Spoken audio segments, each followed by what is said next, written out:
consideration on how we would conduct the meetings. I just want to say that due to the pandemic, we were forced to go virtual. However, as we are continuing meetings through the entire month of February and into March, hopefully we might be able to host some in-person meetings. But I just wanted to get that out of the way. And thank you for taking your time out to attend today's meeting. It is critically important that we get our feedback from the general public, as well as persons who are intimately affected by some of the proposals that have been put forth. As I've said on many occasions before, and it's worth me reinforcing today, the proposal we're talking about tonight is just that, a proposal. It's a proposal that that is the fruits of about 18 months of us really looking at what our education system needs in order for us to move forward with with the transformation that we wish to have within our education system. And so we've come up with this proposal, and now we're in the process of asking you, the general public, the stakeholders, the parents, the teachers, students, even the general public, business owners, etc.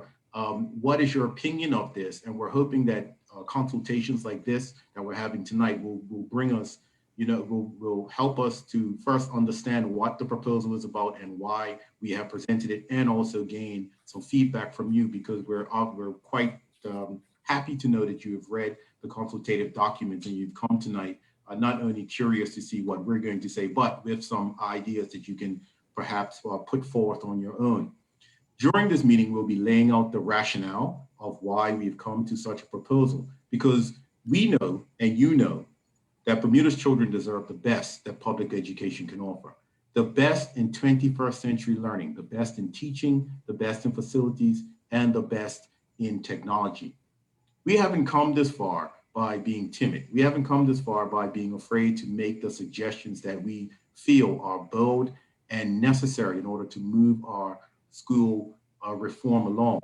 Strategic plans, while they are very necessary, our true aim is to reform and bring a newer and better approach to learning within the public school system. Now, I do also have to let you know that the Parish primary school proposal is but one of a few pillars that we are working with at the same time. The other being the development of an education authority. And I'm sure that you've heard some of these. And if not, we'd be sure to ensure that you get more information on them. The implementation of the Learning First program, and of course, the phasing out of middle schools and the introduction of signature schools. All of these things are actually being looked at as they all are integral parts of each other as we move forward. When this government was elected, we were very specific that education is one of our key priorities. Education reform is a mandate from the public, and that we, all of us, will work diligently to make public education the best it can be for not just our current students, but our future students. So I really implore you to be prepared to discuss ideas about the proposal that we are talking about tonight. This is an emotive topic because it does recommend the potential closure of some schools. And some of these schools have long and storied histories that we know we have to work very hard to preserve for generations and generations to come. Already from the feedback that we've received, it's clear that we need a better way to record the history of our primary schools. The youngest one being 46 years old and the oldest being over 100. So that is 18 schools, and perhaps even more, because there are other schools that have faded out over as the years have gone by. But there needs to be a better way for us to preserve our legacy and that proud history that our schools have done to educate our children, specifically our young Black children within Bermuda. So we understand that part of it, and we also know that we're looking for you to give suggestions on how we can move forward with that. We have to commit to our students, our staff, and our families, and the broader community, that there will be appropriate notice and support of any changes that occur in the future. Often I get stopped on the street and I'm asked about schools closing in September, schools closing this day or that day. Nothing has been decided, and nothing will be decided until the end of this consultation. And then once we get to that point, we will make a decision based on the feedback that we have received, and then a blueprint on how to move forward will have to be mapped out. This cannot be one of those things where we turn off the lights on Friday and we come in on Monday and everything is changed completely differently. There has to be a transition, because at the end of this, we are doing this because we want a better system for our students. And a better system for our students is not chopping and changing and making instant changes to them. They have to transition. The persons that work within our system have to be transitioned, and we have to move forward with a way that all of us are comfortable in getting to where it is that we need to be. As the commissioner will talk about, we've developed a proposal that will reshape our school system so we can invest in and create a learning environment that support each and every young children to reach their highest potential. Our learning environments, we need to create that support teaching, support learning, and a curriculum that will help students develop the skills, the knowledge, the values and relationships so they can survive and thrive in Bermuda for decades to come. With that said, it's your comments and your ideas that are vital to help us make the best possible decisions to turn Bermuda system into a world-class system that is created by Bermudians for Bermudians. So again, I just want to thank you for taking your time out today. It's critically important that we hear from you. It's critically important that you have a vested interest in what happens in education. And we all look forward to hearing from what you have to say to us today. Thank you again for taking your time out to have this next couple of hours with us. Thank you, Ms. Wilson. Thank you very much for your welcome, Minister. And so, ladies and gentlemen, those of you who have joined us today, I just want to talk about our purpose for coming together. You're going to hear several presentations that will explain the proposals. You get an opportunity to really listen to what the proposed changes will be. And first of all, I'm going to ask everybody to mute themselves because we want to make sure that we can hear everybody at the appropriate time. And there will be opportunities for us to take questions. And so I'm going to invite you to listen, and we'll give you opportunities to ask questions, and we will give you the answers. We want to obtain your feedback, your suggestions, and alternatives before a decision is made. And I think if one of the key points that I must leave with you, there are no firm decisions. This is a true consultation process. And so there are a few ground rules that I will share with you. I'm going to ask you to keep your camera on. And so that if, and when the time comes and we need to invite you to ask your question or make a comment, we will be able to do that. Please display your full name. You would have had to have done that in order to get into the session. So please keep your name up. Place comments in the chat. So if you don't know where the chat is, move your cursor to the bottom of the screen and you see chat. And then click on that and you'll see a panel on the side of your monitor. That is where you can put questions or comments or any feedback that you have. And the good thing is we have a wonderful team that will collect that feedback so it's not lost once we have left this session. And you may submit any questions using our interactive tool. And we're going to introduce you to that in a little while. And it's called Menti. And so what to expect, there'll be a two-way presentation from the Commissioner of Education, Mrs. Kalmar Richards. There'll be 2 question and answer sessions. Education officers, officials will be on hand to respond to any questions that you may have. And there will be a poll that we'll walk you through that will capture any thoughts, comments, and a quick poll that will just do a quick temperature check later on. So we have a lot to get through this evening. We are really excited and very pleased that you are here tonight as part of this consultation process. So now, what I'm going to do is ask Mrs. Richards to give our first presentation. Commissioner? Thank you so much, Director. Good evening, everyone, and thank you for joining our consultation meeting. We must improve public education for our students, and we need you to join us in this effort because we all have a responsibility to make our schools better. We must do better for our children by redesigning the public education system so that no matter what school a child attends, he or she experiences success as a student and ultimately as an adult. We have developed a proposal for how we can make our primary schools better. I will be sharing with you the proposal to introduce parish primary schools. If accepted, it will require all of us to work together, to be prepared to make some tough decisions, and to make the much needed change based on what is best for all of our children. Legislation will be introduced to change our system from a 3-tier system to a 2-tier system as part of education reform. That legislation will result in 2 years added to the primary level and 1 year at the senior level. We will expand the curriculum offerings to come on par with the curriculum offerings of the best schools around the world, and we will do that for our children. We know that teaching and learning are at the heart of education, and we have developed a very powerful vision for learning, and we are going to share that with you this evening. That vision is one that is personalized, and it is based on the gifts and the talents and the interests and the passions of our children. We cannot, however, achieve the vision for learning without renovating and refurbishing existing buildings. You see, our current buildings are not able to accommodate the increase in students and staff, the expanded curriculum offerings, and the type of teaching and learning experiences our children need and deserve.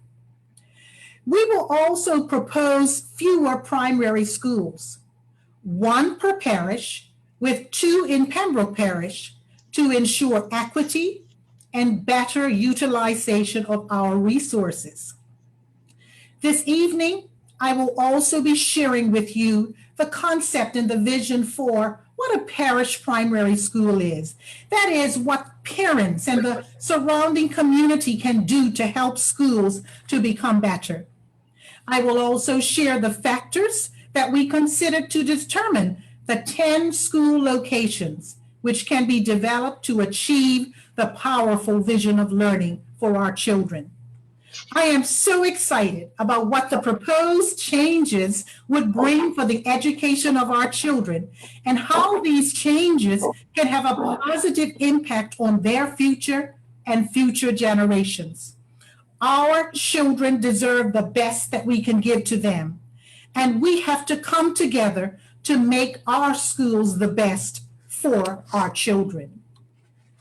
During the first part of the presentation this evening, I'm going to share with you the reasons for change. Why are we changing? Why are we involved in education reform? What is this powerful vision of learning? How does it differ from what is in place now? What will be done to improve the structure of schools? What actually is a parish primary school, and what's that all about?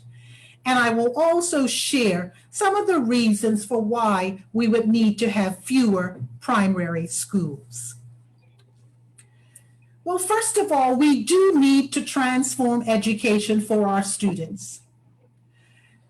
All of our children are capable, they are talented, they are gifted. But what we are finding is that not all children are excelling. We understand through the feedback of our parents and even with our staff that our services are often inadequate. Our programs are limited. We find that our parents are launching complaints at the school level as well as the department level to say the services that are being provided are just not sufficient, or they are not at the quality or the extent that they need to be for their children. At present, we are not able to meet the needs of each and every child, and we want to be positioned to do that. When we consider the overall academic results for our children, we are finding that the results are unsatisfactory. Our children are not holding their own against their peers locally and internationally. They are lagging behind. Our children need to be prepared to compete locally and globally now and in the future. Our school buildings are old. They cannot accommodate the vision that we have for learning moving forward. Our parents and the community are demanding change. Plan 2022 steps out strategies for how we can improve the system. And there is a very powerful statement in that document. And it states that parents and the community are demanding a transformed education system. And we are responding to the demands of our community and our parents. The world has changed, and we need to change with it. Lastly, we know that there are a notable number of individuals in the community who have a lack of confidence in public education. We must change, and we must do so for our children. I'm going to invite Director Llewellyn Simmons to come and share with you our very powerful vision for learning. And also after that, he's going to share with you some of the models for what our learning spaces will look like in the future. Thank you, Mrs. Richards. Good evening, everyone. As our commissioner indicated, it's a powerful vision for learning. And we are very excited about what we are proposing to you. The chart that you see in front of you captures some of the components of the vision, because the schooling experience for our children will be a personalized experience. It will be a flexible learning environment for our children. And most importantly, which has been a dominant theme by the public and by many of our teachers, that it be culturally relevant. We want it future focused to give it somewhat of the inspiration that we know our children deserve, as it shall also be adaptive. We want it to be innovative. Most important, in a society such as Bermuda, as entrepreneurs, we want business students. We want students who understand the purpose of ownership versus being just consumers. We want them to own a business, run a business, as they are engaged in inviting members of the public to be their consumers. But it's a shared and cooperative economic experience. So this vision for learning that we have for our children, it's collaborative, it's creative, it's communicative. It has all of those 21st century education attributes. And as you are about to see now, I'm going to somewhat expound upon the vision in a series of 8 slides. First, we want our children to experience the outdoor experience of education, and we place some emphasis on this here. At minimum, 40% of our children's learning experience should be outdoors. We have a 21 square mile island, and our children should have the benefit of experiencing all that this island has to teach them about their day-to-day existence on this island. So we want them to learn about gardening, know what it means to plant something and to grow something and to turn that into not just a food source, but also a potential income for themselves and even for family members and shared living. Then we want to talk about what the multi-purpose room will look like. We see in our schools at the early years especially, and this is a multi-purpose room that all of our schools will have, but certainly at the primary school level, we want learning that is cooperative and engaging. You will not see the traditional classroom. We want children that are in a multi-purpose room that invites their families, invites their parents to be a part of the learning experience. In other words, get down on your children's level as you see this vision here, and be a part of the learning experience with your children. The multi-purpose room invites us into this type of teaching and learning engagement, active learning. When we get to the lower primary school level, well, this is where you see the adaptability, the flexibility of learning happening with many of our children at the lower primary school levels. These are adaptable spaces. You don't see the traditional chairs in the classroom, right? These are spaces that moves the furniture around, that has students interacting with each other, but adaptable in the space, in a recreational mindset too, but in small groups. So they have the benefit of working in small groups as they also develop their individual gifts and talents in the lower primary classroom. As we go to the art room, we want creative children. Bermuda's children of the future, and we have many now, but we want many of our children to express their creative side. And all children have a creative side. We want them to bring this out. It's not just the illustrative. In this particular room, you don't see evidence of it here, but I can tell you the technology is very much a part of the illustrative experience for many of our children in this particular art room. Some of our students, even right now, engage in using their mobile devices for graphic illustrations. Well, this should be a part of their day-to-day interactive creative learning experience in the art room. When we get to the amphitheater, this is where, again, students get the opportunity to perform. Why not just have your artistic expressions on display? But we want our children to be able to articulate, to express themselves, to tell us what is the meaning behind the illustration that you just created. What story is it telling? Whose story is it telling? This is the great opportunity for our children to understand what the meaning is in terms of constructing their own identities. It is in the amphitheater where this comes alive. So we have great opportunity to not just illustrate, but to perform what they do. And that's what the purpose of the amphitheater is all about, a purpose-built space.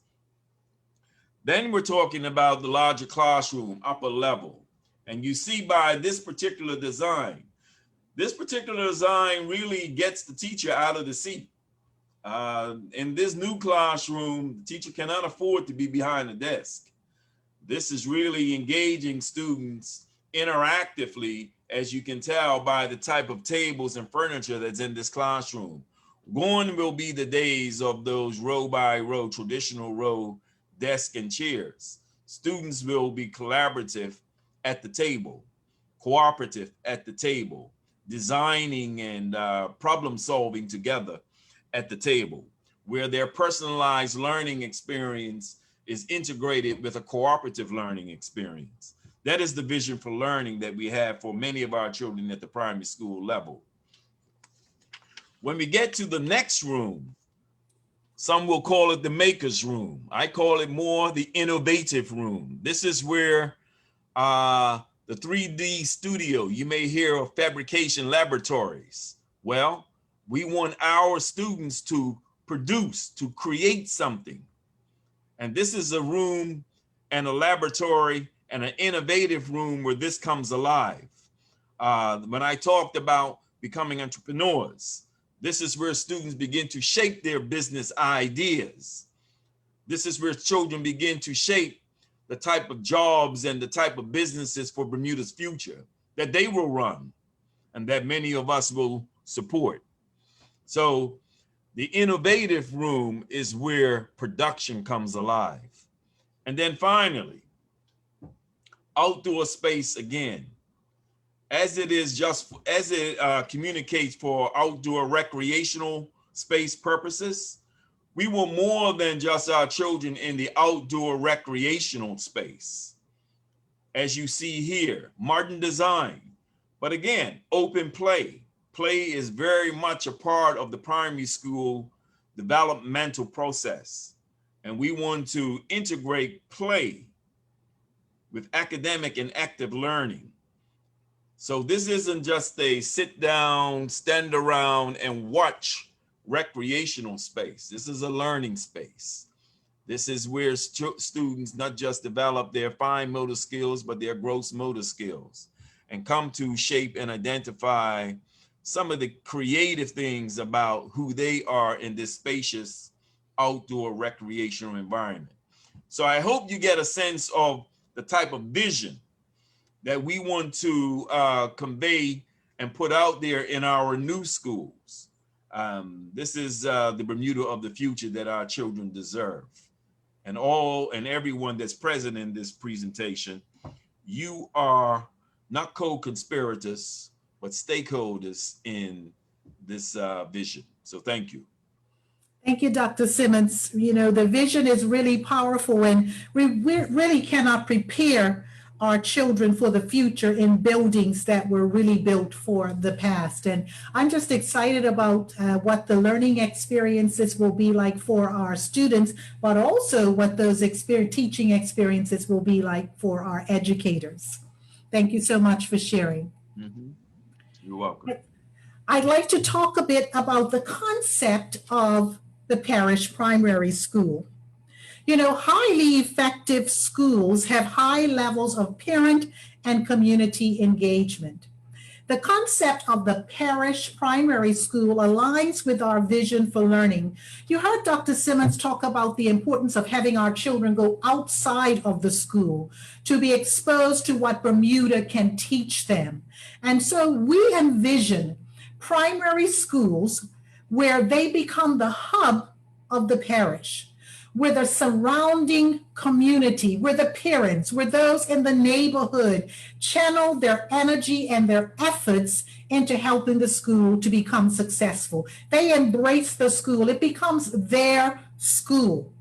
We envision it where community partners go in and they help to enhance the learning experiences and the programs. They're sharing their talents and their gifts with the school. We believe that it will be important to set up an infrastructure that will integrate the community involvement with our schools on an ongoing basis.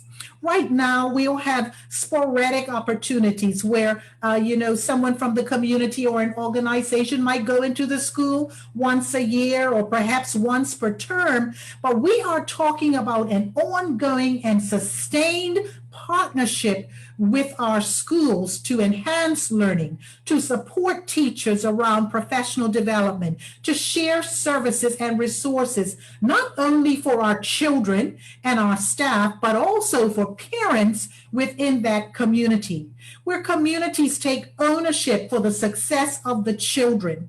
When we consider the schools of the future and what they have to prepare children for, things are rapidly changing in this world. Our schools have to prepare our children to become problem solvers and critical thinkers, effective communicators and team players. They're expected to teach environmental awareness and civic responsibility and other transferable lifelong skills. But schools, they cannot do it alone. It takes a parish for schools to be successful. We will be improving the structure of our school system. Legislative changes will be brought forward. Those changes will include the phasing out of middle schools, the establishment of senior level signature schools. There will be the establishment of a signature school for exceptionalities. This school would be for students our students at Dane. We also will establish an alternative education signature school. And legislation will result in a shift from our three-tier system, which is currently primary, middle, and senior, to a two-tier system, which will be primary and senior signature schools. This legislation will result in primary schools going from P1 to P8.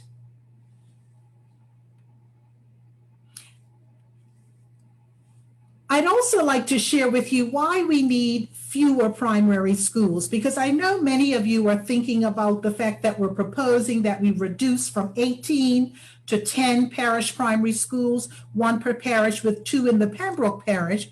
Well, first of all, we collect enrollment data on an ongoing basis, on a yearly basis. And so there is trend data that exists that clearly indicates that the number of children who are enrolling in schools, in public schools, is decreasing.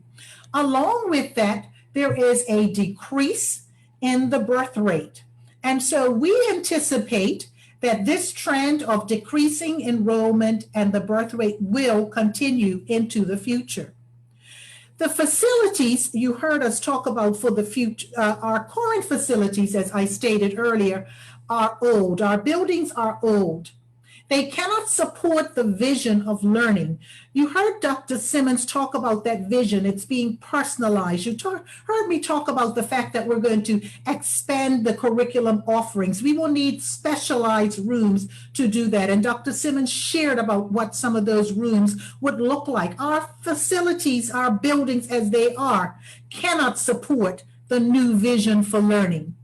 We also want to ensure equity across all of our primary schools. It's really time for us to allocate our resources based on the needs and the demographics of each school. We want to look at the students in each school, what they need, and then to determine our resources based on those needs. We believe that if we take our resources, which are currently used for 18 schools, and channel them into our 10 schools, we will be able to better distribute and better utilize those resources to help our students and our schools to be more successful.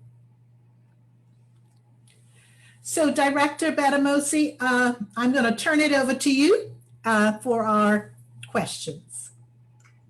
Thank you, Commissioner. So those of you who have joined us on this Zoom call, what I'm going to ask you to do is put your questions into the chat. And I explained earlier how to get to the chat. Move your cursor to the bottom, click on chat, and you can type your questions in there. People who are watching on CITV, you can join the conversation as well.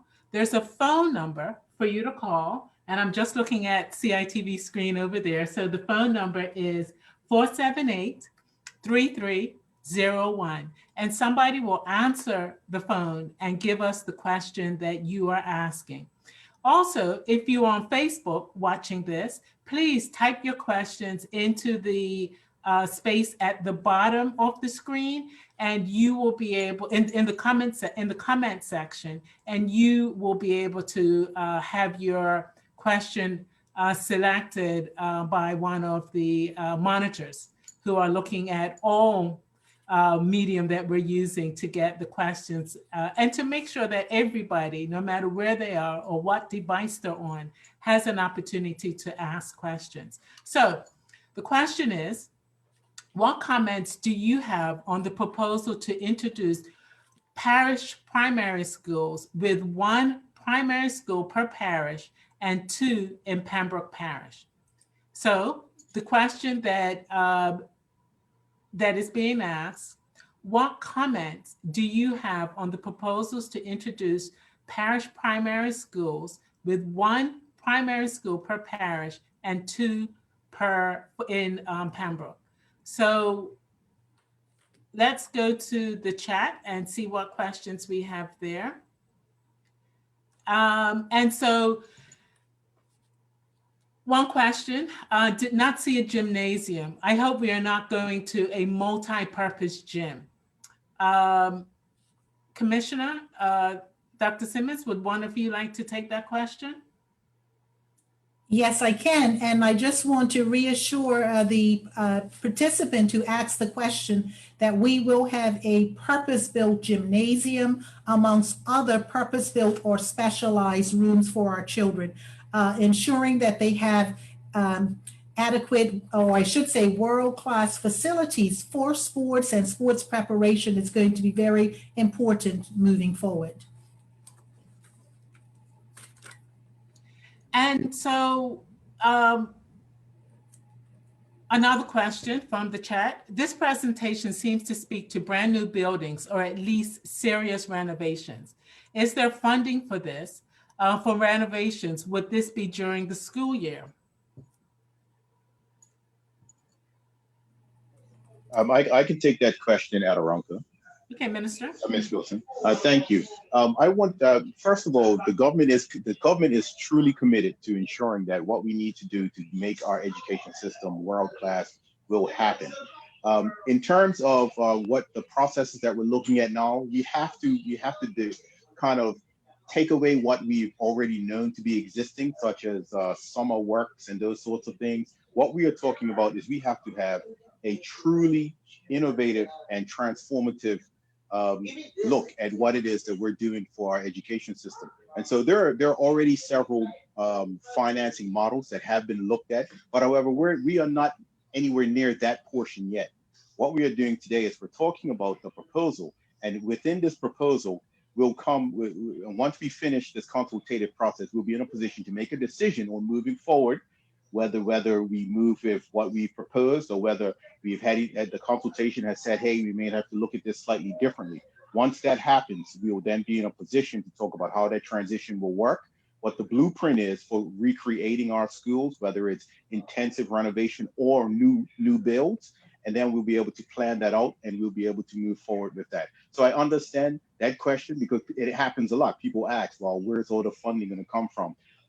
The funding, as I said, we've looked at different funding models thus far, and we are forming plans to move forward on how this can move forward. But we need to get to the point where we have the decisions made so we can have a blueprint moving forward. So until we get to that point, we can't begin to talk about how much it's going to cost, when the building will take place, and those sorts of things, because all of that is dependent on the decisions we make after consultation processes like tonight.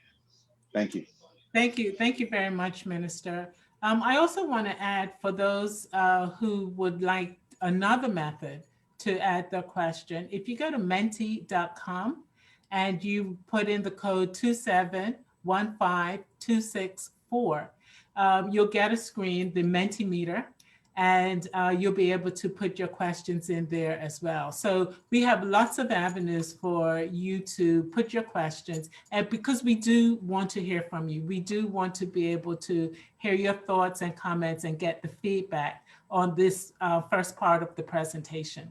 So I'm going to go back to the chat, and the next question: what is the proposed timeline for this transition? When can we expect the consolidation process to actually begin? Commissioner, would you like to take that one? Actually, either our minister will actually respond to that one. Okay. So what I'm going to do, I'm going to come back and ask the minister to come back on. So we'll come back to that question.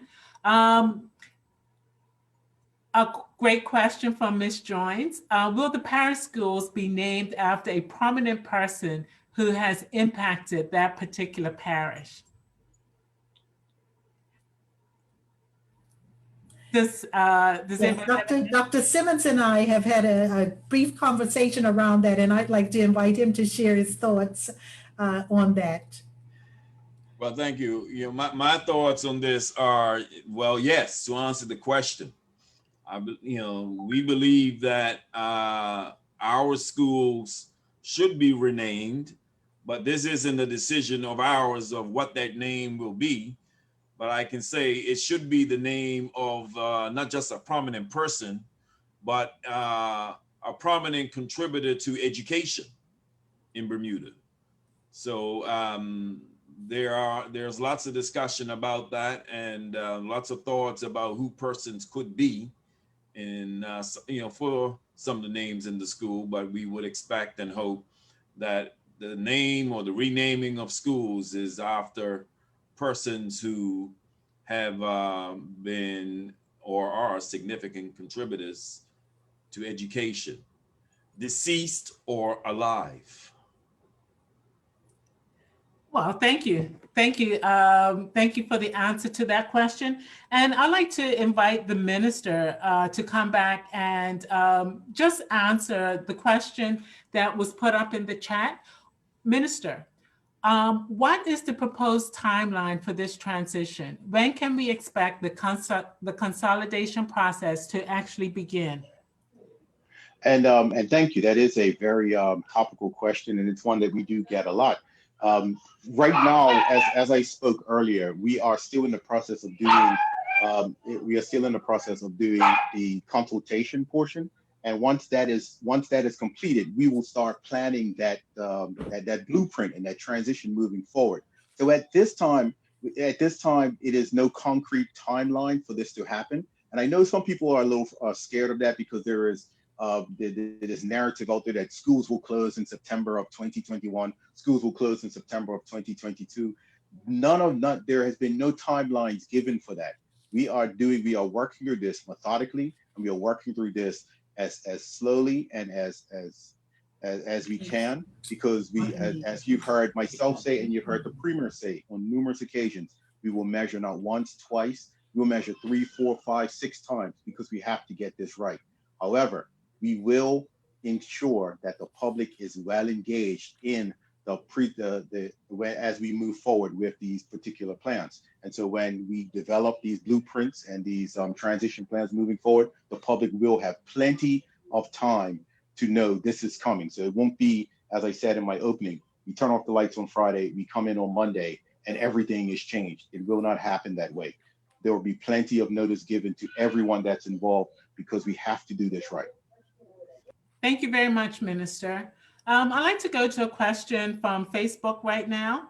And Ms. Painter has asked, what does all of this mean for the preschools that are currently attached to a primary school slated to close?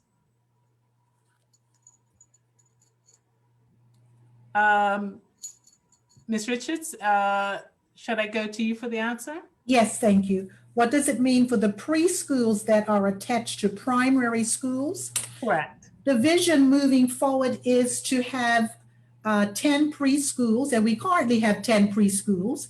And for those preschools to either become a part of the school facility, school building, or to be on site, on the same site as the proposed schools. Thank you very much. And we have a question from Menti. Will teachers have teachers' assistants?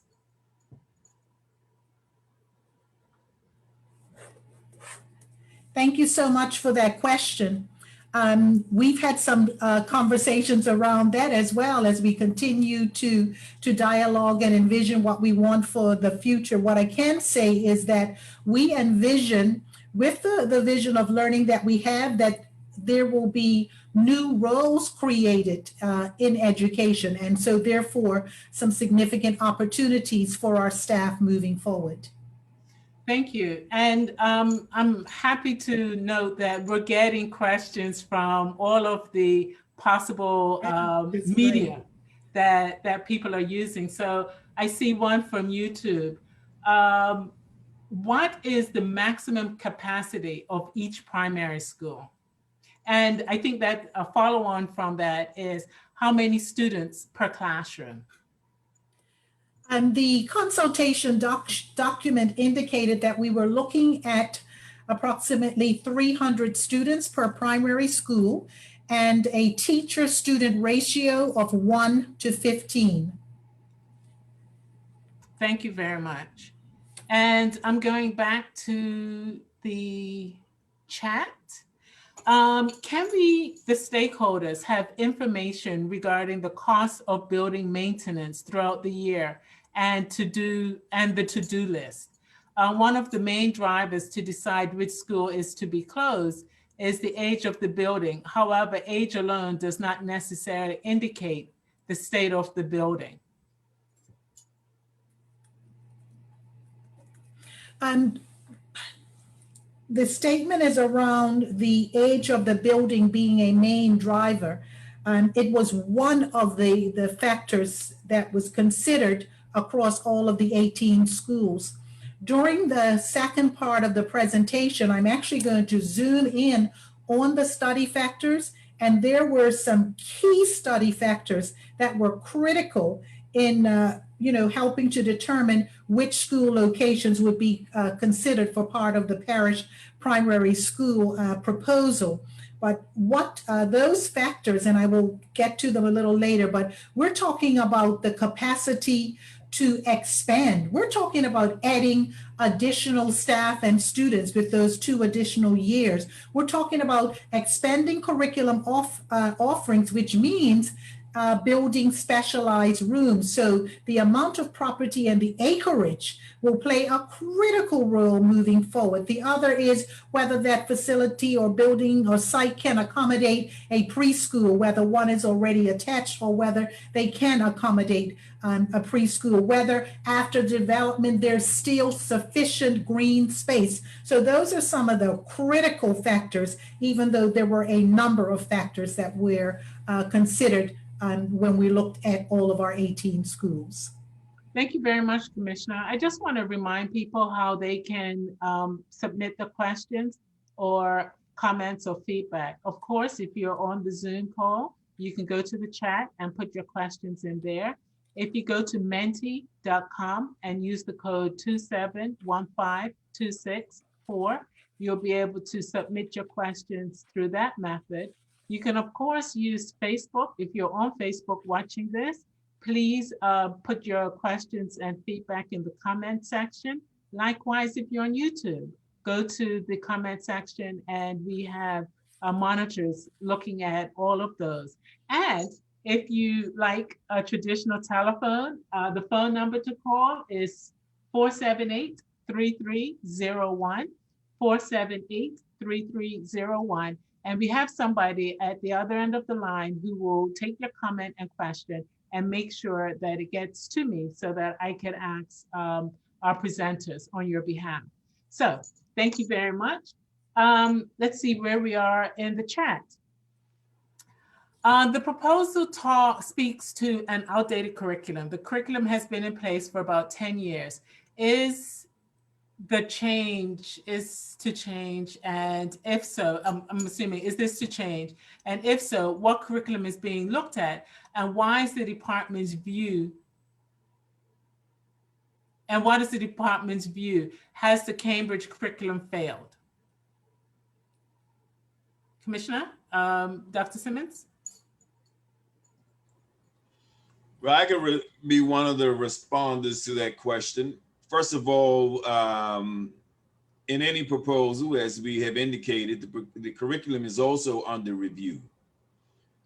We currently have a team of people who are doing their research with community in terms of looking at a redesign of curricula that is futuristic, that is culturally relevant, that is innovative, all of the above, as we also re-examine or re-evaluate the Cambridge curriculum, which is not fixed for us.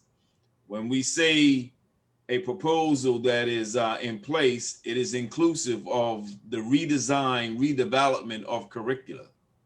So to answer that question, if we're talking about the proposal for redesign of schools, with it comes a redesign of the curriculum,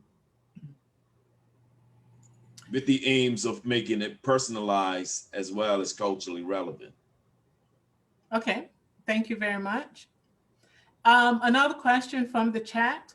How does this proposal align with making public schools the education system of choice for Bermudians? I understand that the birth rate is declining. However, with the current economic climate, public school will become an option for those who otherwise would have sent their children to private schools. Decreasing the number of schools will reduce the amount of children which can be accommodated. Has this been considered? Okay, there's a lot in there. So let's break it down. Can you break it down for me, Director? Absolutely. Okay, so let's start. How does this proposal align with making public schools the education system of choice for Bermudians? So let's start there. So the vision that we have is aligned with research and best practice. So we are using the parish primary school model. There's a preponderance of research to support schools becoming the hubs of their parish or their community, and with the community connecting in. We are looking at a powerful vision for learning, one that is futuristic, one that is 21st century, that will prepare our children to definitely to compete locally as well as globally. We're making a shift from a one-size-fits-all approach to a personalized learning format where our students' gifts and our talents, their talents and their strengths and their passions will be incorporated into the learning experience. We're looking at revamping our curricular and also expanding it so that it aligns with what is within any international school. So we are looking to take what we are currently doing and to make a significant shift to bring it on par with world-class institutions for our children. We believe that based on the actions that we are going to take, that our children will have greater success, that the education outcomes will be improved, and that the quality of life for our young people will be improved as well.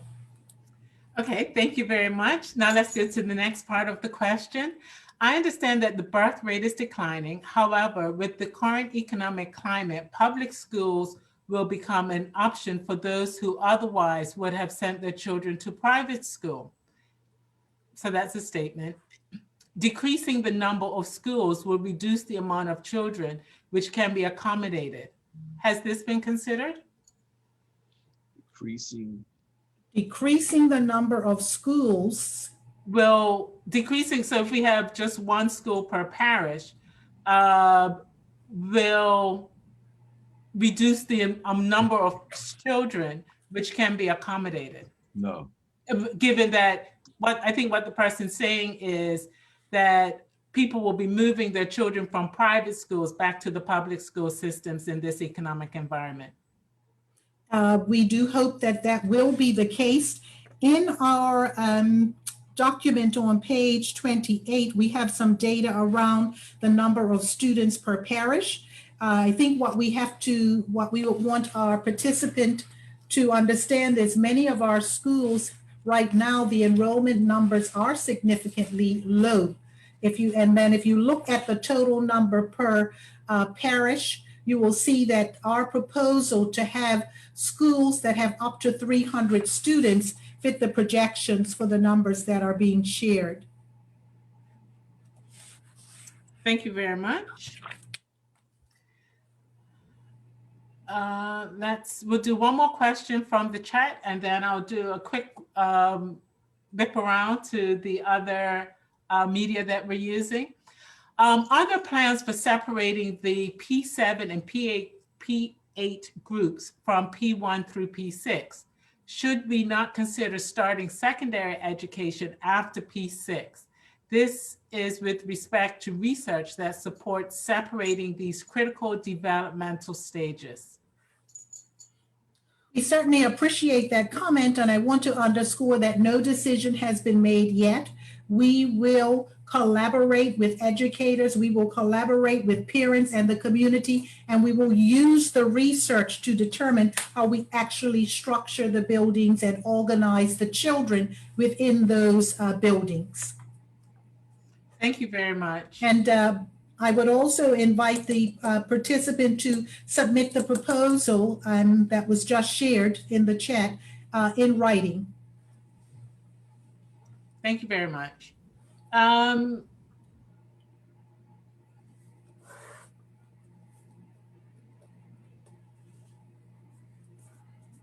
So a question from Ms. Bean. When will construction take place to facilitate the students in one school?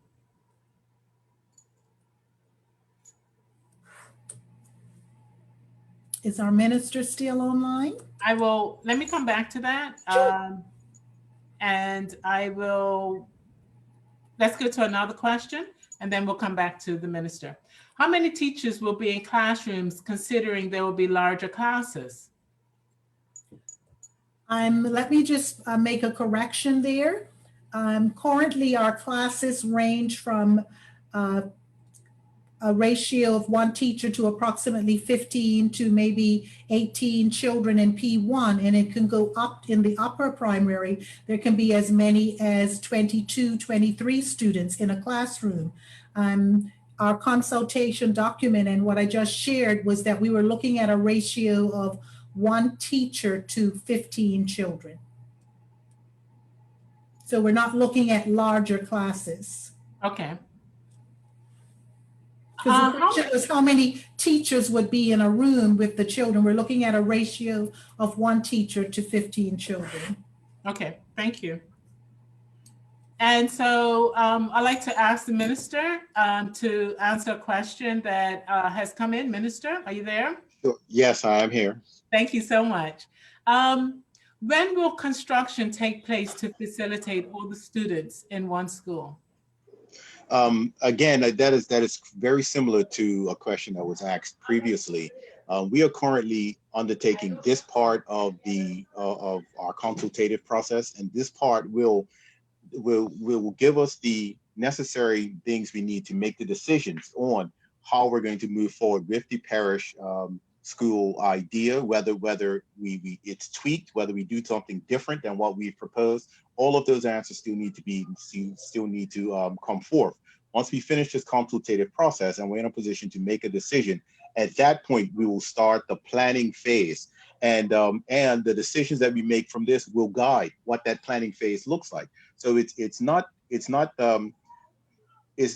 almost impossible for us to say it will start on this particular day. What I do know is the only dates that we have put forth thus far is that we want to have the initial signature schools starting to come into place by September 2022, and then things will start happening after that point.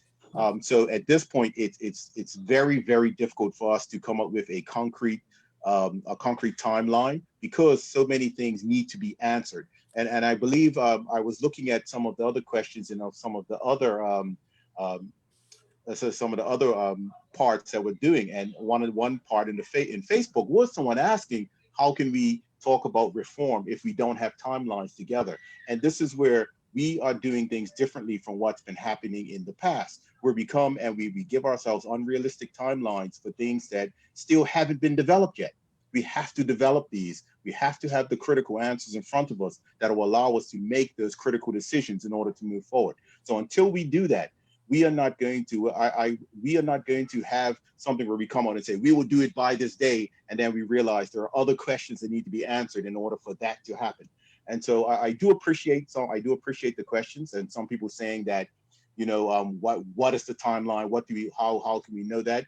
All of these things will come in their due time. When we get to the point where we start talking about the transition, the timelines, the blueprints moving forward, once critical answers have been answered. And one of those critical answers right now is, what will this new school community look like in terms of, in this particular case, what we're talking about today, parish primary schools. Thanks, Ms. Wilson. Thank you. Thank you very much, Minister. I have a question that came in from YouTube. Will any of the teachers be terminated? Commissioner, do you want to take that? Yes, thank you. This question has been coming up during most of our sessions thus far. And at this juncture, I do want to emphasize that we will ensure that there is a process in place that is very transparent to look at staffing. No decisions have been made yet, so we cannot make any decisions around staffing, but the process that we will use will be a very transparent one, and there will be opportunities for input from our staff, from our educators, from our principals.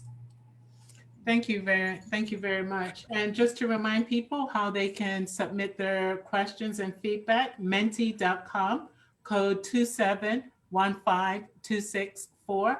And if you would like to phone in your questions and comments, the phone number is 478-3301, 478-3301. And so let's go back to the chat, and we have quite a number of questions that have come in since. So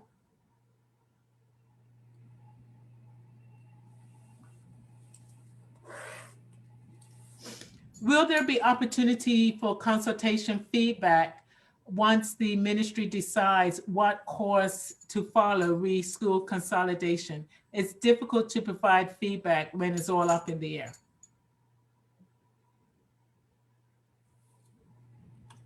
Is our senior policy analyst online?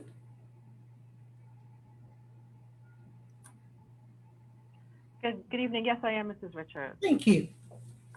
Sure. Sir Aderonka, can you repeat the question, please? Sure. Will there be opportunities for consultation / feedback once the ministry decides what course to follow regarding the school consolidation? It's difficult to provide feedback when it's all up in the air. Sure. So thank you very much for that question.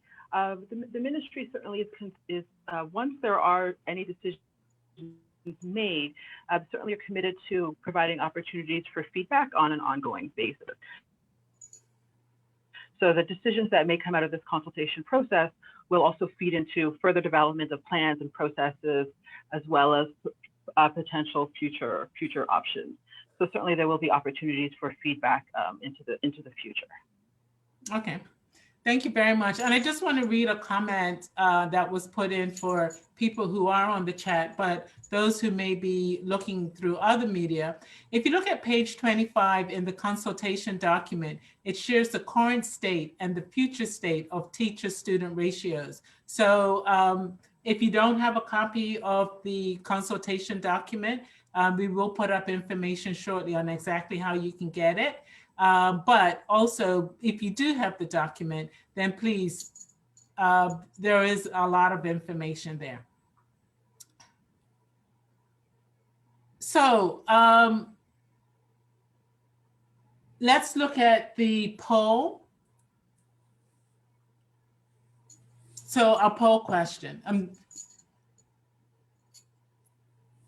And so the question is, do you agree with the introduction of parish primary schools with 1 primary school per parish and 2 in Pembroke? So if you're on the chat, if you're on Zoom, you just click on your answer, yes, no, maybe. And if you're on Menti, I believe you should be able to go straight to the next question and you'll see the poll on the screen. And the question is, do you agree with the introduction of parish primary schools with 1 primary school per parish and 2 in Pembroke? Yes, no, maybe. And then you hit submit and your answer will be collected.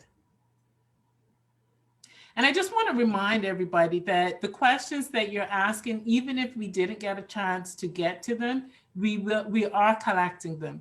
We have a team who are going through all of the channels that we have and making sure that each of the comments and questions are collected and will form part of the consultation for today's session. So don't be concerned if your question wasn't answered. We have your question, we have your comments and your thoughts.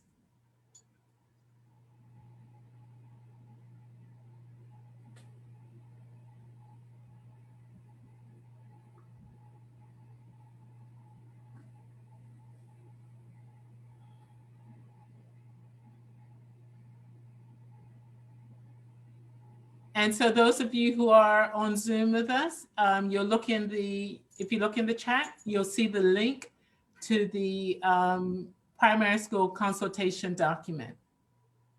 And we'll also put it in Facebook, we'll put it on YouTube. And if we get a chance, we'll put it on the screen, but it is there and we will make sure that you have full access to it.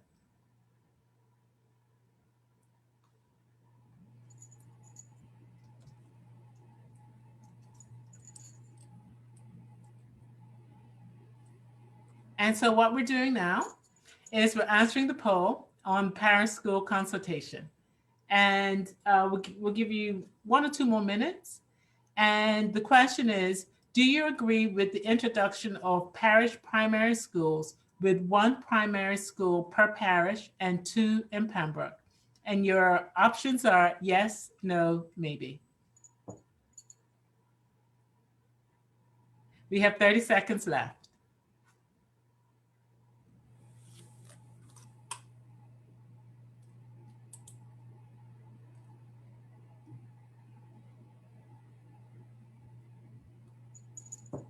And as I said, if you're a mentee, you will be able to get to the questionnaires that way as well. All right, so I believe the poll has closed now. And we have our results. We have 50% who have said yes, 44% who have said maybe, and 6% who have said no. So this is very valuable feedback. So thank you very much. 50% yes, 44% maybe, and 6% no. And so we're gathering all of these questions and your responses, and that will form part of the consultation. So thank you very much for that. And we're going to move on to our next stage.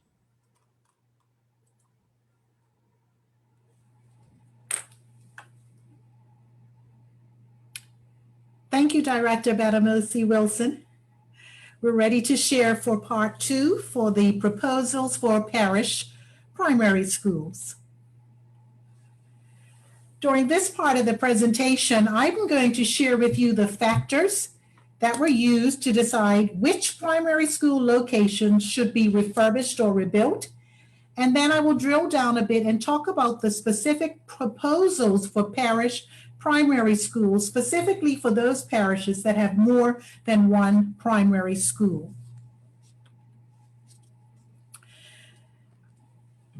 Our vision is to have a 21st century learning facility with just amazing learning spaces for the teaching and the learning to take place. When we considered the factors to determine proposed school locations, we had 4 broad categories. So if you look to the left-hand side of your screen, you will see those 4 broad categories. We looked at, a committee and team looked at the existing building conditions, land and property conditions, safety and health, as well as transportation. So I'd like to drill down a bit to share just a bit more about the specific study factors that were used. So the age of buildings was taken into consideration. That was considered to be an important factor. It wasn't one of the major factors, but it was considered important enough to factor in. How old are the buildings? And of course, that would impact the electrical and the plumbing conditions of those buildings. One of the other critical study factors was the boundary and the zoning restrictions. The team wanted to look at the existing boundary because the boundaries would determine the capacity for expansion. Another factor was the surrounding community services. When we consider the parish primary school concept, where the school is the hub and the organizations, government and non-government organizations, and the community surrounds the school, we wanted to take a look at what type of services were available in close proximity to each of our schools. The team also looked at access to the school site and transportation and the bus route and how close the school was to the actual bus route and whether there was potential for traffic congestion with the addition of additional students and staff. Safety and accessibility were also considered, and we actually went into the school report and pulled the data from that particular study that was done. The environmental building conditions were also considered, and they were deemed to be important factors as well. Now, the last 2 factors are extremely critical because as we consider adding additional children and staff, adding additional classrooms, adding specialist rooms, there has to be a capacity for each of the sites to expand to accommodate those and the vision we have for learning. Additionally, as it relates to greenfield space, there has to still be sufficient greenfield space that's left and remaining after an expansion to accommodate those additional buildings. And so the greenfield space still would have to accommodate the recreational areas for preschool, for lower primary, for upper primary, as well as a very robust outdoor sports program. So for those school locations that are being proposed, and we're proposing 10 redesigned, refurbished, or a newly built parish primary school, 1 primary school per parish with 2 in Pembroke Parish, and enrollment by zone. For those that were proposed, there were some key factors to consider. All right, let me just go back. Sorry, I'm missing a slide. Okay, let me just underscore. I'll get to that slide in just a few moments. So currently, we have our 18 schools spread across the island and across the parishes. We are proposing 10 schools, 1 per parish, 2 in Pembroke. I would now like to drill down and share the specific proposals with you, starting in the Western Zone.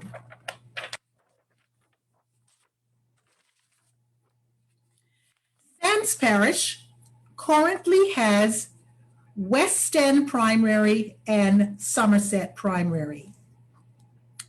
Somerset Primary is the proposed parish school. Somerset Primary achieved the higher score of the 2 schools. It has a larger available acreage.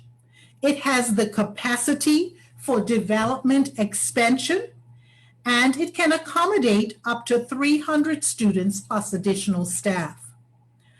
Somerset Primary also has a large playing field, and it would have sufficient outdoor space with expansion, and it already has a preschool on site. So we propose Somerset Primary as the parish school for Sands, and therefore we propose to close West End Primary. Southampton currently has 3 primary schools: Heron Bay, Port Royal Primary, and Delton E. Tucker. Delton E. Tucker is the recommended parish primary school. It outscored the other 2 primary school sites for land and property. It has the acreage for development and capacity for expansion.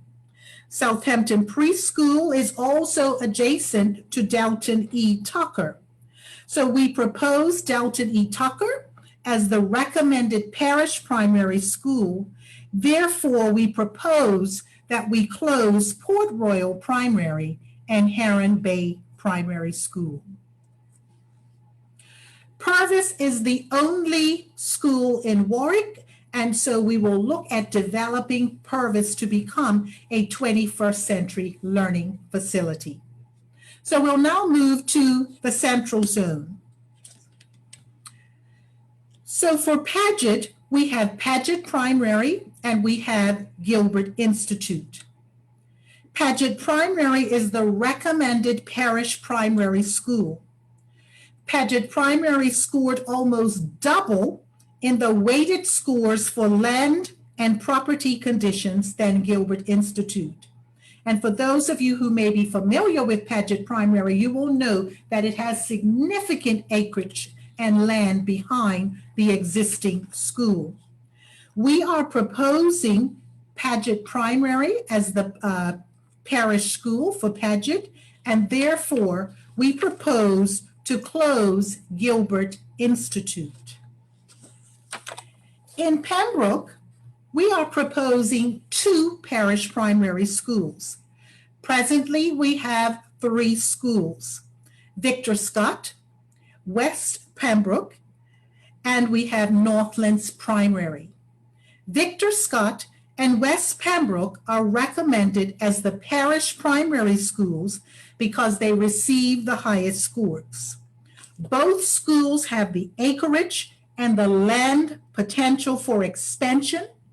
Victor Scott already accommodates a preschool, and West Pembroke has the potential for a preschool. Northlands has land boundary restrictions and limited potential for expansion. So we propose both Victor Scott and West Pembroke as the recommended parish primary schools, and we therefore propose to close Northlands Primary. When we consider both of the schools in Devonshire Parish, Elliott Primary and Prospect Primary, they are part of a larger vision for education reform. To meet our need for expanded facilities for students with exceptionalities and students who require an alternative education experience, we are proposing a new build in Devonshire. However, we propose to close Prospect Primary as a primary school and repurpose the school as an exceptionality signature school to serve the children who attend Dame and to serve as a new location for the K. Margaret Carter Center and to provide services to children from across the island. As it relates to Elliott Primary, we propose to close Elliott Primary School and to repurpose it as an alternative education signature school to serve students with social, emotional, and behavioral needs and other alternative needs, and again, from across Bermuda.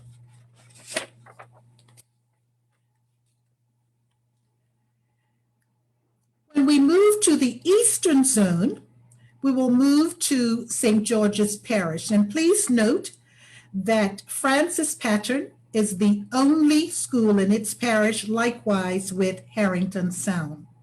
So when we consider St. George's, we currently have East End Primary, St. David's Primary, and St. George's Preparatory. East End Primary is the recommended parish school because it achieved the highest score, especially for land and property. Out of the three schools, the East End school location has the highest potential for development for the vision for learning. Therefore, we propose East End as the parish school for St. George's, and we propose to close St. David's Primary and St. George's Preparatory.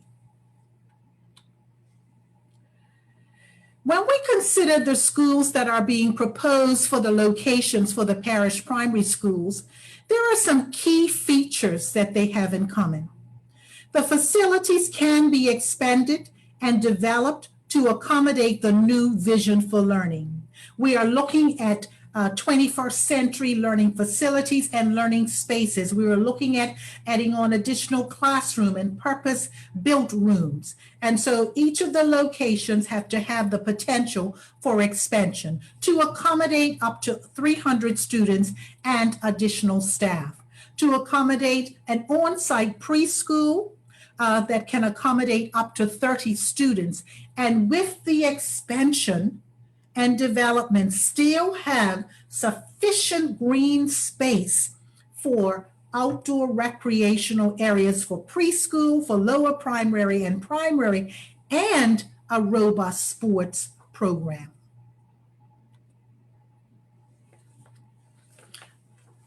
Director Benamosi Wilson, I'm going to turn it back to you now. Thank you very much, Commissioner. So we're going to use the exact same method that we used earlier. If you have any comments about the proposal in relation to any particular parish. So for example, the basis for the recommended parish primary schools or any alternatives. If you have any comments about that or questions, please, if you're on Zoom with us, put them in the chat. If you're watching on Facebook, please put them in your questions and comments in the comment section. If you're watching on YouTube, likewise, put your questions and comments in the comment section. If you're watching on CITV, the phone number in order to be able to put your questions to a person that will answer the phone is 478-3301, 478-3301. And we also have another method. It's menti.com, menti.com. And the code to get into Menti is 2715264. 2715264. So you've heard the proposals on which schools are recommended to stay open, and we want your feedback and your comments. So I'm going to start with the chat on Zoom, and I will start with what community services does Dalton E. Tucker have when compared to Port Royal? And what is the difference in bus route? I'll repeat the question. What community services does Dalton E. Tucker have when compared to Port Royal? And what is the difference in bus route?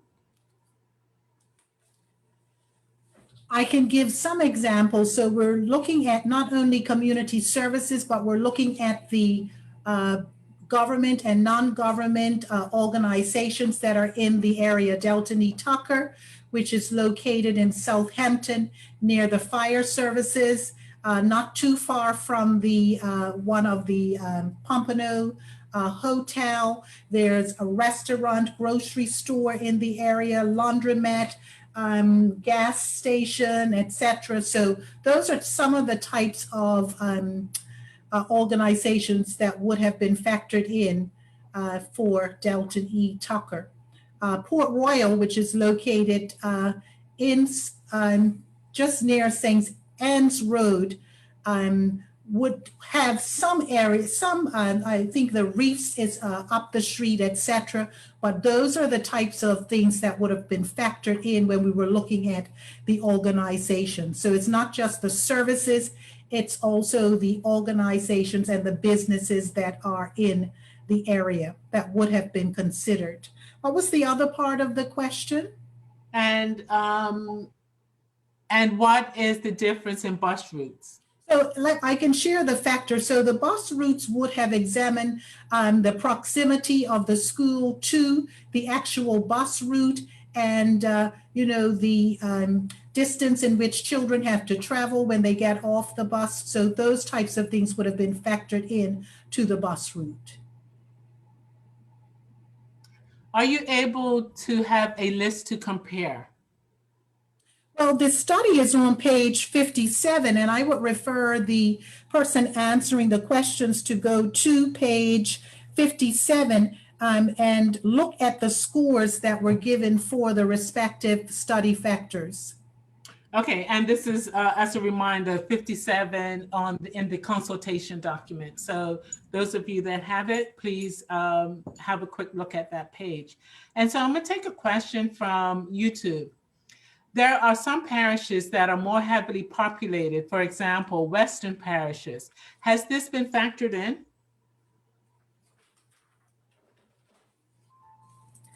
There are some specific data which is covered on page 28, which looks at the projections for students from 2016, or it looks at, I'm sorry, the data from 2016 up to 2027.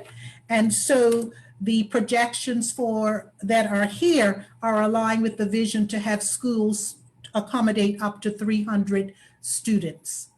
So we were making decisions around the data and the projections. Thank you. A question from, I'll take another question from YouTube. How many senior schools did you mention? Please confirm. How many senior schools? Yes. So we are looking at 5 signature schools with pathways for children. We are looking at a signature school for children with exceptionalities, and we are looking at a signature alternative school. Okay. A total of 7. All right. And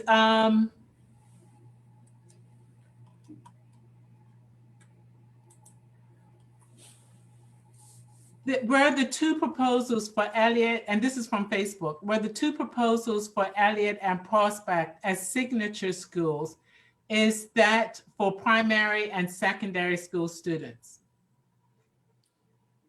The signature schools for exceptionalities and the signature school for alternative students would span the range of children from across Bermuda's island. So students from, very young to students who are older. Again, once a decision is made, because again, a decision has not been made yet, we can bring together educators, we can bring together specialists, we can, use the research and continue to research to determine the best structure for those signature schools. Okay, thank you. You're certainly welcome. So I'm going back to our Zoom chat, and there's a question that has, I think, 3 different parts. So I'll just read each question in turn and give you an opportunity to answer. Will the zones be the actual parish lines, or will there be alternative mapping for the zones? That's the first part.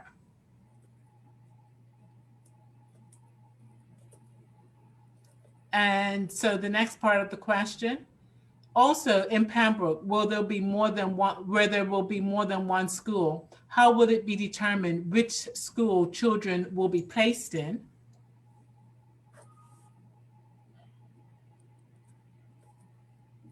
And the third part, will proximity to either school be considered a major factor?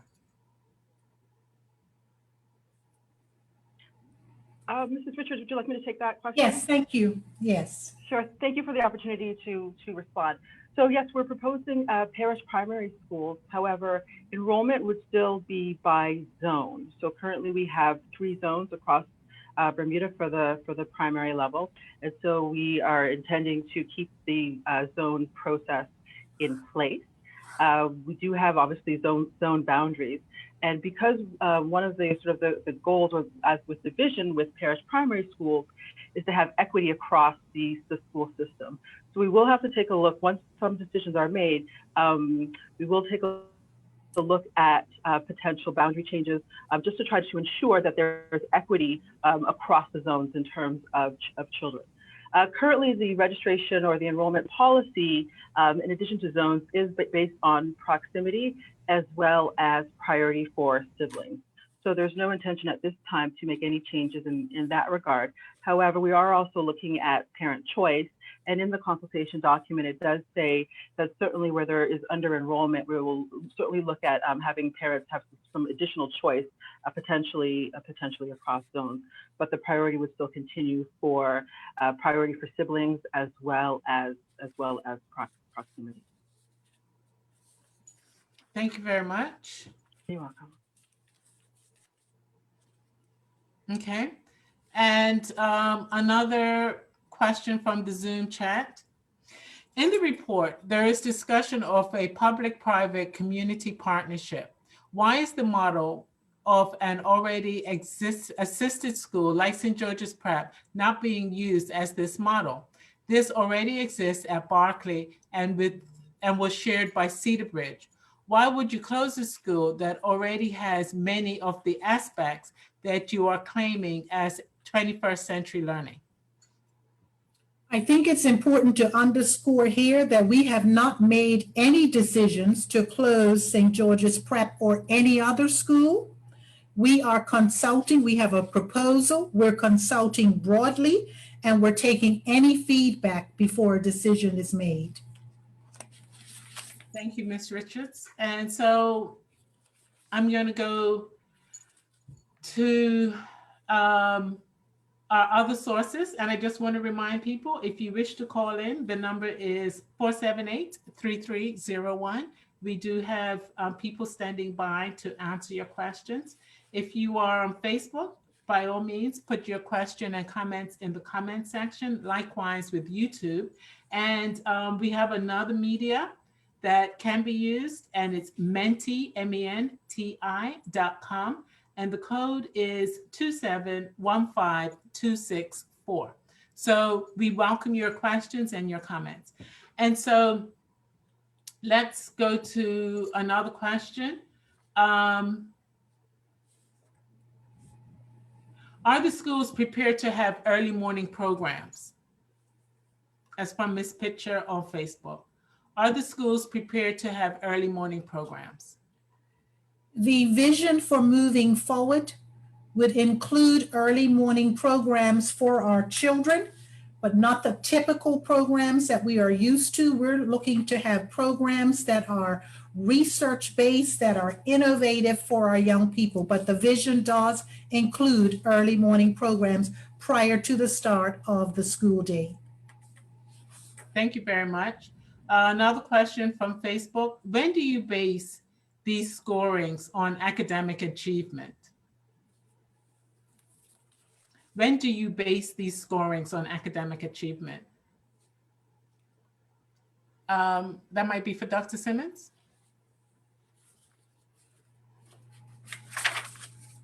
I'm not understanding. Yeah, when? I'm not understanding that question.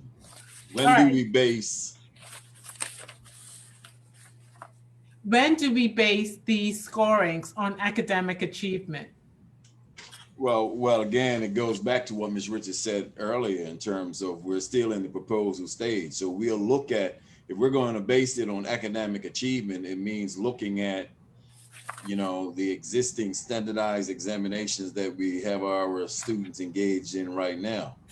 So that's a long, somewhat of a long-term decision in terms of basing it on the academic achievement with the current standardized assessments we currently use, whether it be Cambridge or our common assessments. And if I And can, how we choose to factor that into the decision making. what I would want to underscore, thank you, Dr. Simmons. What I would want to underscore are two things: that we have created a powerful vision for learning for our young people, a shift in how we are doing education. So we have that vision, and we are looking at facilities that will be a 21st century learning facilities with, you know, adaptable learning spaces to accommodate this new vision. And so we have factored those in when we have made recommendations for school locations. The other piece that I would underscore, and this is also captured in the document, that it really would not be fair to just select a school based on performance, because we know that there's a preponderance of research to support that student achievement is impacted by so many factors and so many variables that are outside of the control of the learner. And so as we look to make recommendations for the school locations to consider, we consider the vision that we have for learning, what we want for our children moving forward, the types of learning experiences and the types of facilities, and generated study factors, and use those to use the scores from the study factors to make the recommendations for the proposal. Thank you, Ms. Richards. So we have another question from YouTube. If you want to make public schools the school of choice, is there any consideration for making the Happy Valley model and applying it to every parish? Oh, the Happy Valley model. I would say, and I thank the participant for sharing that. And I know that over the years, I've heard very favorable comments about the Happy Valley and the model. And so I would invite the participant who has made that recommendation to please put it in writing to us and share that with us using the information. Actually, we'll be given information on how additional feedback can be provided a little later on in our presentation. But please ensure that you put that in writing and send that to us.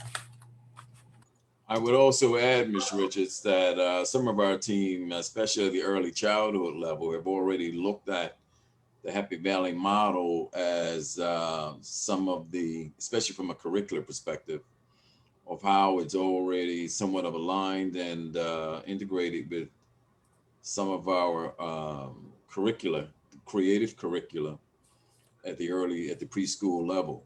So at the early childhood level, they have been looking at that Happy Valley model for especially the inquiry model of teaching that it features.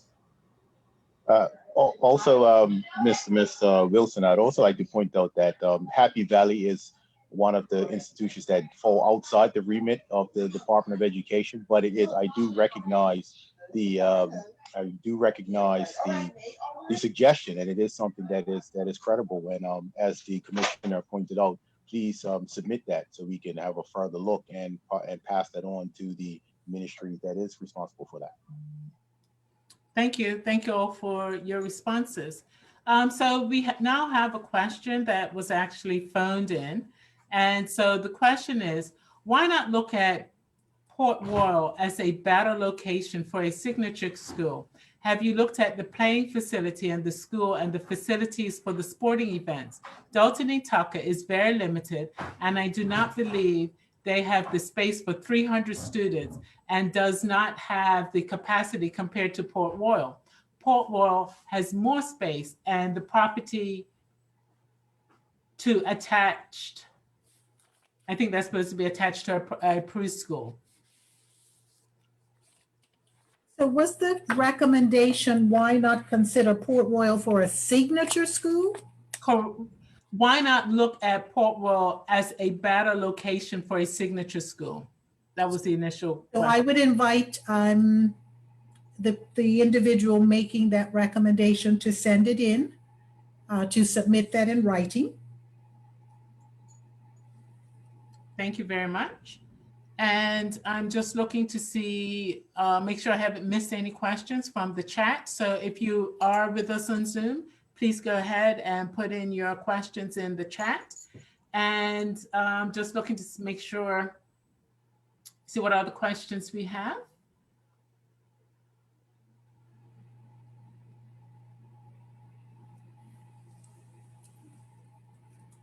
So this question came from Facebook earlier. If our enrollment numbers are declining, why are we looking for the capacity to expand? Is 15 children per class or per teacher in line with the square footage per child? And how are we going to make sure 300 children per school are being accommodated? Can you break that down, please? There's a lot in there, Director Madamosi Wilson. I will. Mm-hmm. So let's start with the first part. If our enrollment numbers are declining, why are we looking for the capacity to expand? So let me see if I'm interpreting. We are looking to we are expanding because we are looking at shifting from a 3-tier to a 2-tier system that will involve having additional students on site and additional staff. However, we are looking at expanding the curriculum offerings as well, which means that additional courses and subjects will be taught, and they will need to be taught in purpose-built learning spaces. And so that's where the expansion is coming from. I hope that helps. I'm not quite sure what the individual was getting at there. Okay, so then, thank you. And so the next part of the question is 15 children per class or per teacher in line with the square footage per child? And how are we going to make sure that 300 children per school are being accommodated? So one of the things I'm excited about is that buildings for this proposal, the buildings would have to be renovated, refurbished, expanded. And so we're looking at 21st century learning spaces, which are large, flexible spaces with flexible furniture. You would have seen the models that Dr. Simmons shared, and you would have noted the space, the spaciousness of the rooms, of the amphitheater, the outdoor recreational facilities. So space will play a critical part in a 21st century learning facility. Thank you. And if I may add, the number of students is equivalent with the research of teacher-student ratio. I think Ms. Richards mentioned earlier about 15 students per class. And that's sticking with what the research is with the type of schools that we're talking about for 21st century. Yes, and I think one of the things that we will have to factor in is the vision for learning will ensure that students are engaged in learning. And so they're going to be involved in a lot of collaborative structures. So they'll have opportunities, as one of the models showed, to move into various parts of the room and to collaborate and to team up to do, tasks, learning tasks, etc. So again, space will play a key role as we look at, the 21st century learning facilities that we are proposing. And again, we will use the research. We will have invite the input, of course, of our principals and our staff. Parents, community will also have an opportunity to share as we plan for, these proposed 21st century facilities, which is really exciting what's in store for our children and for our educators as well. Thank you very much. And so we got this question on Menti. Has the team considered beginning children's primary level education at 7 years old, like some countries who rank as top in education, as children are still developing certain skills at ages 4 to 6? We appreciate that recommendation. And again, we would invite the person making the recommendation to send it in along with the rationale that was just shared, so that we have it as part of our feedback for consideration.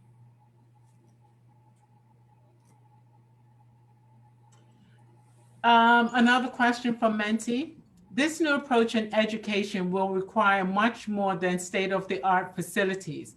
What training are the teaching staff going to be given to implement this new approach? Thank you so much for that question. At the beginning, before I started my presentation, I talked about teaching and learning being at the heart of education. It is what takes place in the classroom that will determine the outcomes and levels of achievement and for children. And so we're proposing a vision for learning that brings in, as Dr. Simmons talked about, it's personalized, it's innovative, it's culturally relevant. And so along with that will be a requirement and a program to train our teachers, to prepare them for that model, but also to ensure that we have an ongoing and sustained program. That is a critical and key part of ensuring that what takes place in our classrooms is indeed quality and will result in improved outcomes and levels of success for children. So, the teaching and the learning is at the heart of it, but what we propose in terms of the teaching and learning cannot be done in our current buildings. We need new 21st century learning facilities in order to achieve that. Thank you, Ms. Richards. And another question from Menti. How many streams per school, meaning how many classes per year level will be in one building? So the proposal considers we would have 30 children coming in potentially from the preschool, which would be a part of the primary. And so we would be looking at a two streams, one teacher to 15 students. And I'm going to go back to the chat. And one person writes, I'm concerned on how the scoring was reached, particularly as it relates to Southampton. I am unable to understand how some of the scores, I think, was achieved. And I have read the report. So what I would say at this point is to reassure that individual and others that we had a team of technical officers do the scoring and using the data for the respective schools. So we had technical officers who did the scoring. Thank you so much. I have this comment from YouTube, and the person writes, thank you for thinking outside of the box. Change can be hard for some people. A new mindset will have to be adopted for people to understand change required. So that came in from YouTube.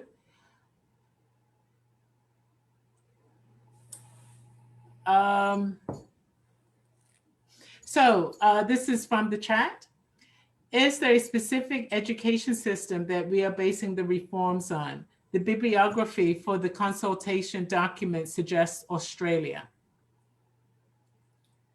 The department would have looked at research from a variety of jurisdictions, international jurisdictions, and we have an opportunity to take that research and to personalize it for Bermuda. And so,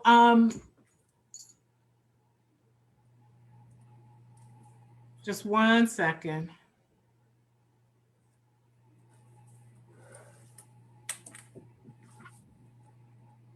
So this is from Menti. Will there be a transitional program for students with autism and other learning exceptionalities that may require additional schooling years, especially those in high school?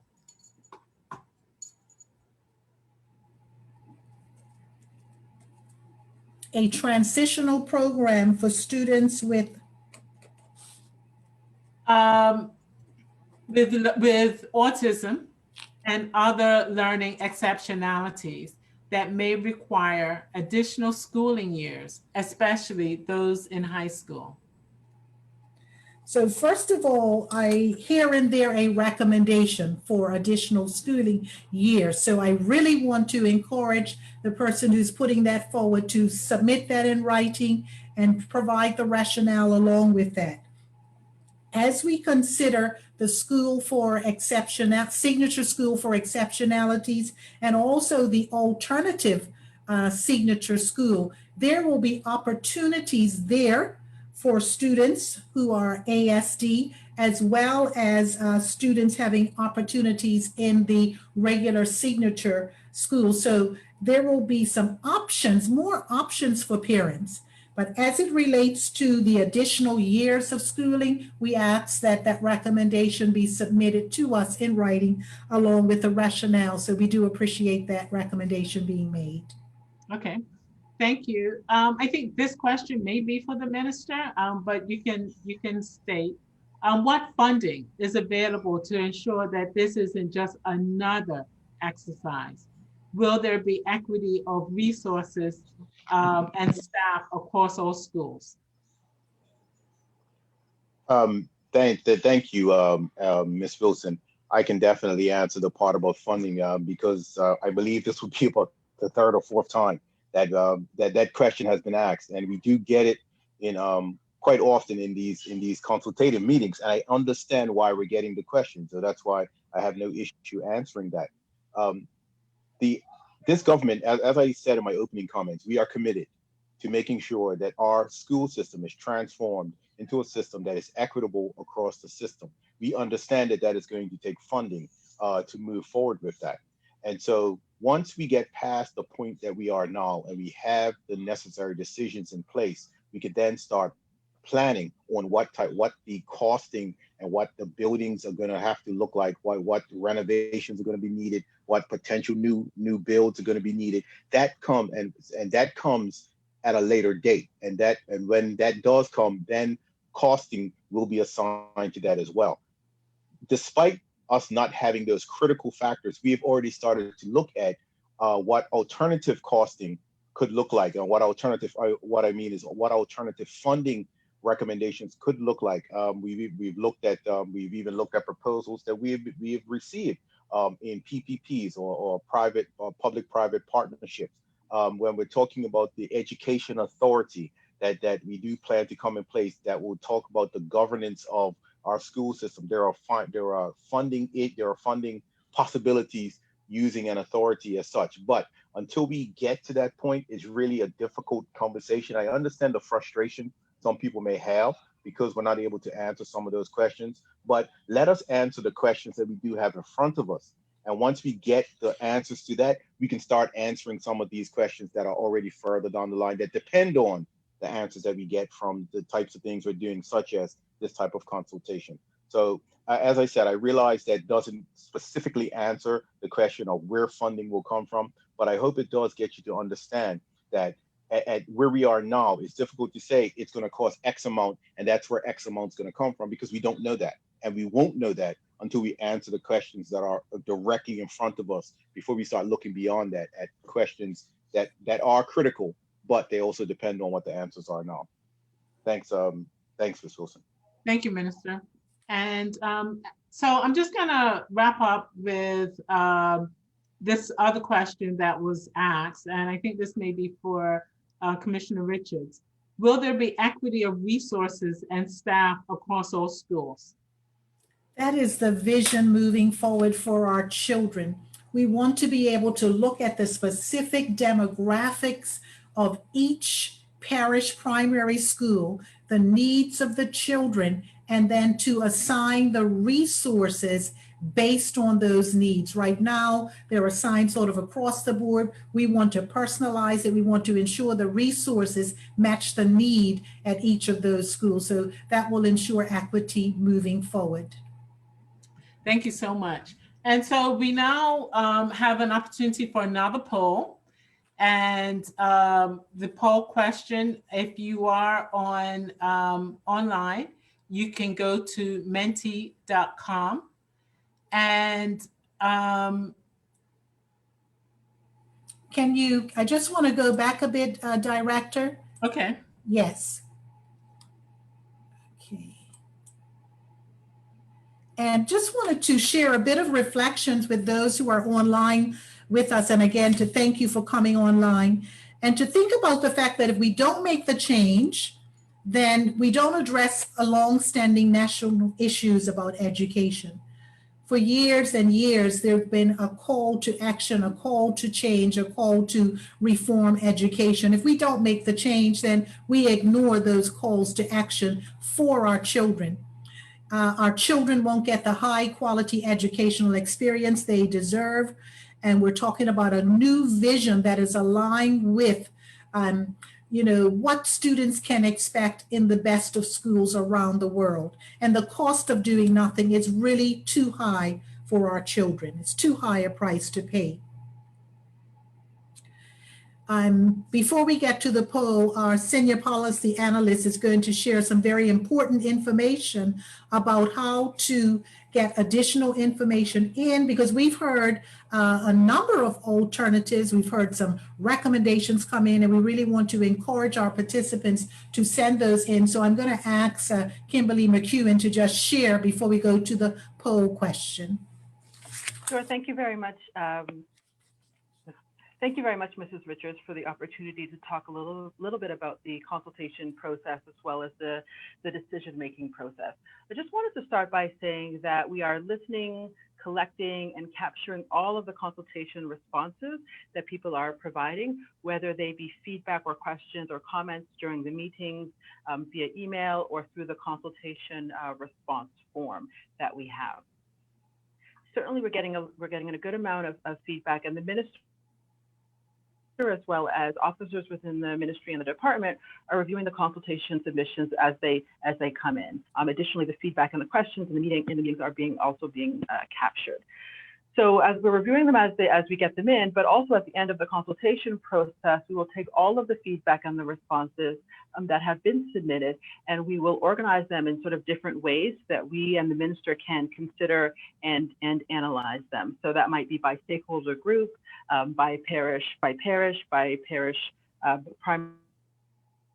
school, and we'll look at organizing them by theme. And there certainly may be sort of additional methods that we will look at. I also wanted to just reiterate sort of our commitment to also reflect the results of the consultation back to the community, as we certainly have done so in the past. Another important question that does come up certainly is how long will this take, and how long or when will the decisions be made and announced. So our commitment is for the minister to communicate a decision by the end of the current school year. Now, that doesn't mean that the decision would take that long or as long as that, but it really depends on what comes out through the consultation submissions and certainly the number of submissions. Mrs. Richards made reference to alternatives, and so certainly as part of the consideration process, we'll be looking in great detail at all of the alternatives that are proposed. I know that the data team has been messaging the chat, letting people know where they can send any sort of questions or feedback.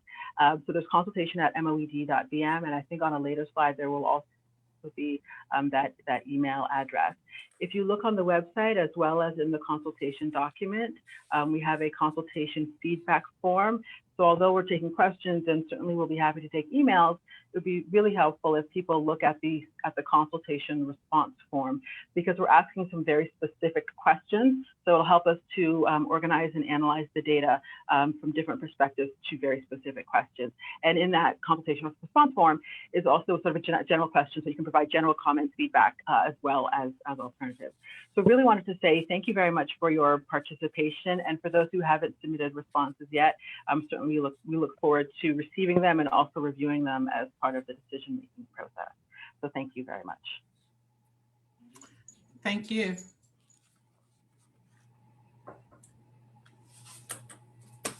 Okay, so now that we're going to do another poll, and the first question is, were there enough opportunities to share your views and ask questions during this meeting?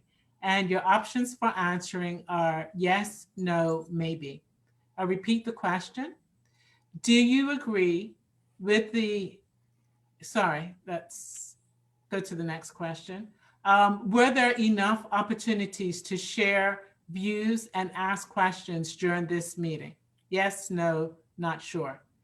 And how would you rate this meeting? Excellent, good, needs improvement. How would you rate this meeting? Excellent, good, needs improvement. And so if you are on Menti, you'll be able to get your answers in on Menti.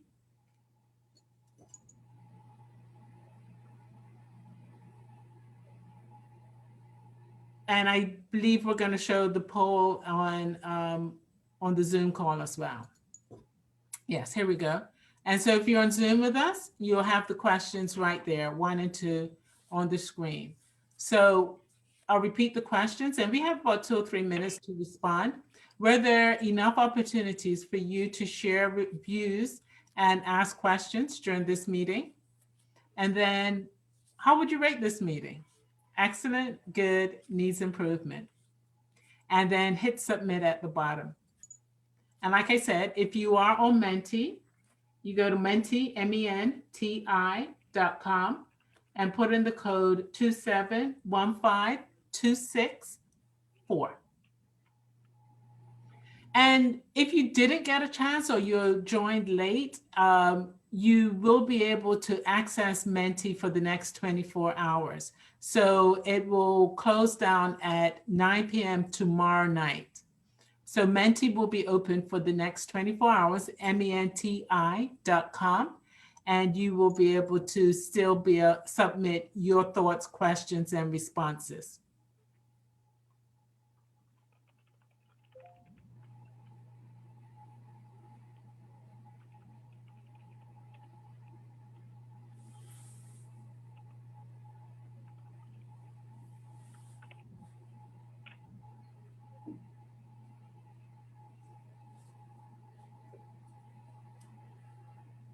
And while people are filling in their the questionnaire, I just want to thank everybody for being a part of today's discussion.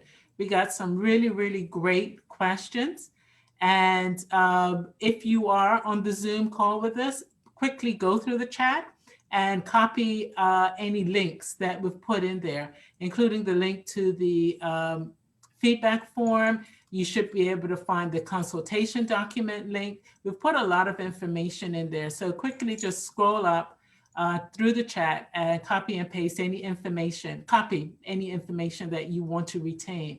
But you still will be able to have an opportunity. After today, if you think of something overnight, go to menti, menti.com, and put in your thoughts. You still have plenty of time to be able to do that. The important thing is to make note of the number, that the access code that you need, which is 2715264. Chair, I would, Pierre? And so Kimberly, you might want to mute. Thank you. And so you have plenty of time. And this is not the only opportunity that you will have. The Ministry of Education has lots of opportunities for feedbacks. They'll be given lots of presentations like this. So we do welcome you to come back. We do welcome your voice. We do want to hear from you. And I just got notice that the poll will be closing in 30 seconds. So you got time, 30 seconds left to answer the questions, and we'll see what the results say.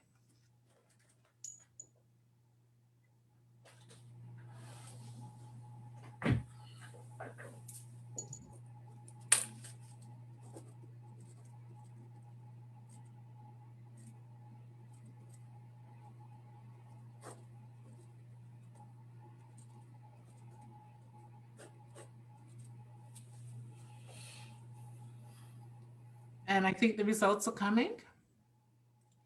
And so for the first question, were there enough opportunities to share views and ask questions during this meeting? Overwhelmingly, 89% have said yes, and 11% have said no, and no one was unsure.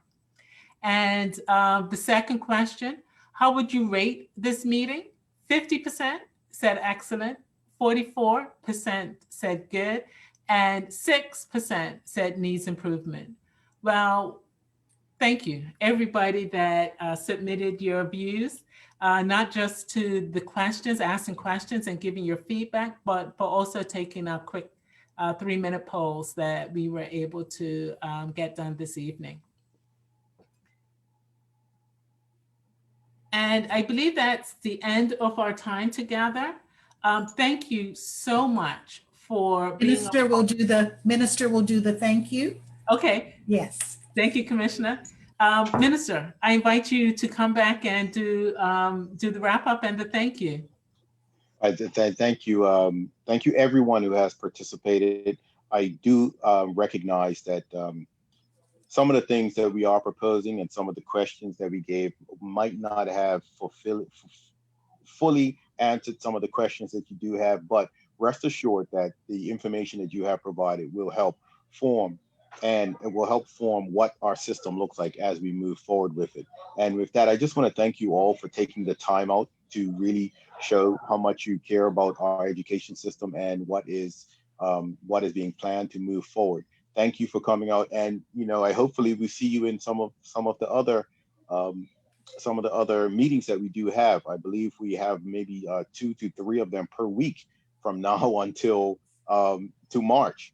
And so there'll be plenty of opportunities. You may go, reflect, come back and want to add some more. I encourage you to spread the word, read the consultative document, read the summary if you don't want to read the entire document. Submit your suggestions using the official form or at consultation@moed.bm. All of these documents that you need to see are located on the moed.bm website, and so they're easily accessible. Again, thank you for coming out. I really wish